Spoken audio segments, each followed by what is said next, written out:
बरं, सुजात आंबेडकर हे आले होते आमच्याकडे आणि त्यांनी तुमच्यावर टीका केली. ते म्हणाले प्रकाश आंबेडकरांच्या कार्याचा तुम्हाला फायदा होतो असं त्यांचं, प्रकाश आंबेडकरांच्या कामाचा तुम्हाला फायदा होतो असं सुजात आंबेडकरांचं म्हणणं आहे. नाही, चांगली गोष्ट आहे. म्हणजे प्रकाश आंबेडकरांच्या कामाचा फायदा मला होतो आणि माझ्या कामाचा फायदा त्यांना होतो.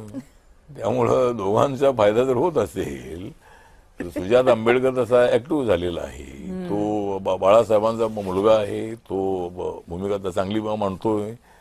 त्यामुळे माझ्यावर कोणी जरी टीका केली तरी जेवढी करायची असेल तेवढी करा तुम्ही माझ्यावर टीका. पचवायची कशी ते माझ्यावरून शिका. त्यामुळं टीका जी आहे तर टीका होत असते. टीका सगळ्यांना बोलण्याचा अधिकार आहे आणि मी कोणाच्या विरोधामध्ये बोलत नाही. बाळासाहेबांच्या विरोधामध्ये, कुठल्या गटाच्या विरोधामध्ये फारसं मी कोणावर असे अटॅक करत नाही आहे. आणि अटॅक मी केलाय तरी मी खुसखुशीत असा माझं म्हणणं मांडत असतो.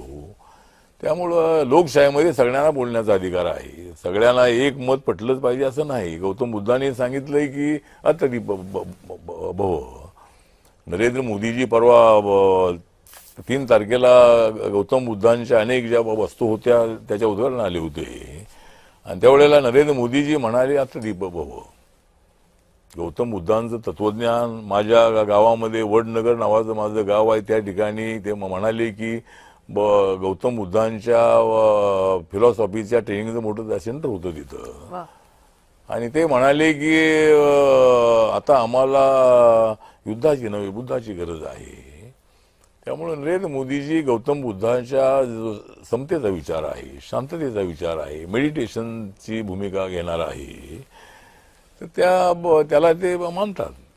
ते जरी हिंदू असले ते ओबीसी कम्युनिटीचे आहेत आणि त्यांना तिसऱ्यांदा देशाचं प्रधानमंत्रीपद मिळालेलं आहे. मला सुद्धा तिसऱ्यांदा मंत्रिपद मिळालेलं आहे. मंत्रिपदाचा विषय नाही आहे. टर्म एकत्रितरित्या तुम्ही तिन्ही टर्म एकत्र आहात असं म्हणायचं तुम्हाला.